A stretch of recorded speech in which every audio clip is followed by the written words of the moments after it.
안녕하세요, 김촌입니다. 대통령실 참 당당한데요. 김건희 단독 행보를 거부권 행사한 날 대통령실 홈페이지에 올려놨습니다. 그런데 김건희가 쓴 문구와 서명도 올려놨는데요. 관련해서 보배드림 등 커뮤니티 등에서는 바로 과거 논문 인준서에 올라있는 서명을 가져와서 비교했습니다. 그나저나 숙명여대는 아직도 심사 중인 건가요? 이어서 대통령 비서실장이 한 말과 똑같네요. 오마이뉴스는 중앙일보에 윤통 거부권 행사가 불가피한 측면이 있다고 두둔하고 나선 부분을 직격했습니다. 오마이뉴스, 중앙일보는 조선동아와 달리 윤통을 두둔했다. 사설은 그럼에도 불구하고 윤통의 이번 거부권 행사는 불가피한 측면이 있었다고 본다라며 윤통의 거부권 행사가 불가피하다고 옹호했다. 민주당이 자신들이 만든 공수처를 못 믿겠다며 특검을 요구하고 나선 것은 자기 모순이라고 했다. 이는 21일 정진석 대통령실 비서실장이 지금 공수처의 수사를 믿지 못하겠다며 특검 도입을 주장하는 것은 민주당 자신이 만든 공수처의 존재 이유를 부정하는 자기 모순이자 자기 부정이라고 말한 것과 판박이다.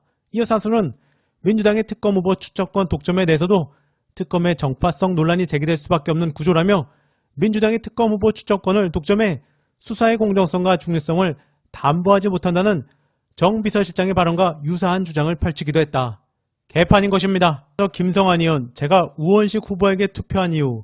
며칠 전 장윤성 기자는 뉴스알킥에서 쭉 취재를 해봤더니 우원식 의원 쪽에서는 캠프가 있었던 것 같아요. 그래서 김성환 의원, 그 다음에 박홍근 의원 두 분이 아주 적극적으로 캠페인을 했다는 것이고요 라고 언급했었는데요.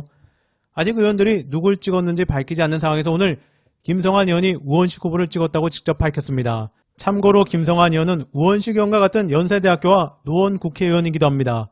김성환 의원 페이스북, 다수 당원의 반응은 우원식 의원도 훌륭한 후보지만 왜 다수 당원의 의사와 달리 의원들이 투표했느냐 의견이 많았습니다. 김성환, 지난 총선에서 다수 국민들은 윤석열 정부의 오만과 독선에 대해 민주당이 국회에서 결연히 싸워달라고 하셨습니다. 국회의장 선거에서 당원들의 요구도 같았다고 생각합니다. 투표 당시 고민이 많았습니다. 제가 30년 전부터 지켜본 우원식 후보는 단 한 번도 개인의 이익을 위해 국민과 당의 이익을 훼손해 본 적이 없었습니다.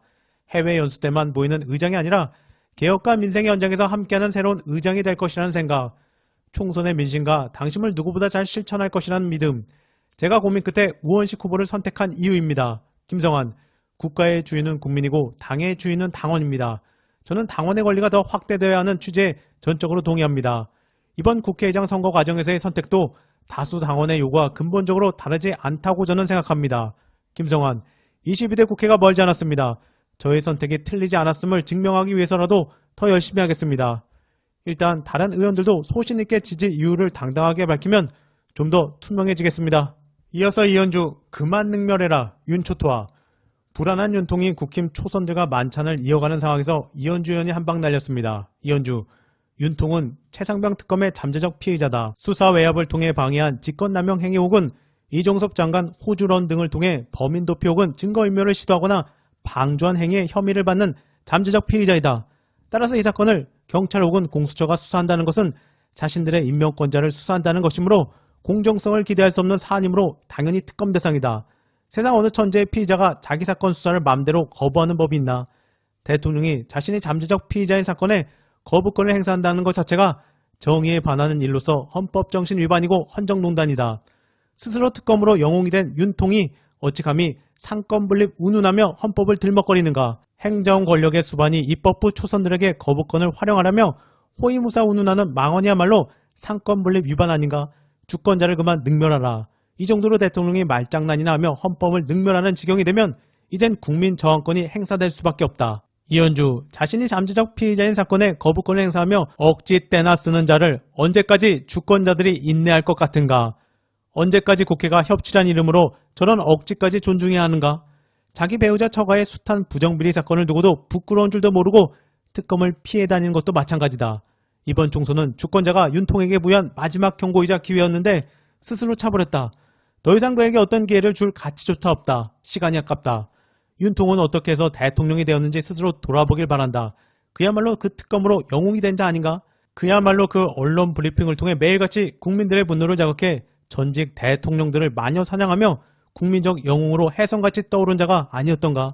그래서 대통령 자리까지 갔으면서 이제 와서 뭐가 문제란 말인가? 나는 되고 남은 안 된단 말인가? 그런 내로남불이 어디 있나? 그 말을 하면서도 나 뜨거운지도 모른단 말인가. 저런 자를 옹이해 대통령을 만든 국힘의원들은 결자 해제하라. 그가 무능하고 표리부동한 것을 알면서도 그가 헌법 정신을 깡그리 짓밟는 무도한 자임을 알면서도 그를 대통령 후보로 옹이하였으니 그에 대한 무한 책임을 지라.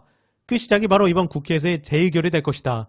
그렇지 못할 경우 국힘은 영원히 국민들로부터 용서받지 못할 것이다. 지난 박근혜 탄핵 때는 처음이었지만 한 번 탄핵을 당하고 국민들에게 용서를 수차례 빌고도 바뀌지 않았다면 국힘은 결코 다시 일어날 수 없을 것임을 명심해야 한다. 그 판단의 시기가 다가오고 있다. 최근 뉴스타파의 국정원 비밀보고서 보도로 쌍방울 대북송금 사건의 실체가 밝혀지고 있습니다. 그 실체는 경기도 비용 대납이 아닌 쌍방울 주가 조작 사건으로 뒤집힐 것 같습니다. 일주일 전 검찰은 김성택의 징역 3년 6월을 구형하며 외국환 거래법 위반에 대해 이런 설명을 붙인 바 있습니다. 스마트팜 비용이 대납된 후 북한 김영철이 친서를 보냈고 국정원 문건에도 부합하다. 이 문건에 대해서 검찰은 이 국정원 문건을 공개해 주시기 바랍니다. 압수수색한 문건들이 공개됐는데 언급한 국정원 문건은 어디서 어떻게 나온 문건인지 또 구체적인 내용은 어떻게 된 것인지 설명해 주시기 바랍니다. 공개된 국정원 문건에는 경기도지사의 방북 비용은 나오지 않고 오히려 쌍방울이 대북 사업을 미끼로 북한과 사전에 짜고 주가 부양을 시도한 정황이 아주 구체적으로 드러나고 있습니다. 수사 초기 김성태 전 회장은 북한에 500만 달러를 보낸 이유를 지하자원 개발 사업, 관광지 개발 사업 등 쌍방울의 대북 사업권에 대한 대가라는 취지로 주장해 왔습니다. 이재명 대표와의 관련성도 부인해 오다가 갑자기 진술이 뒤바뀐 것입니다. 공개된 국정원 문건 내용은 김성태 전 회장의 초기 진술과 부합합니다. 검찰은 뉴스타파 보도에 대해 어떠한 입장도 내고 있지 않습니다.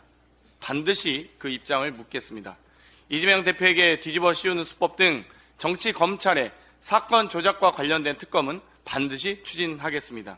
재판에서의 위증, 국감에서의 위증 하면 처벌됩니다. 검사의 위증과 조작은 처벌되지 않았던 부끄러운 현실을 반드시 바꾸겠습니다.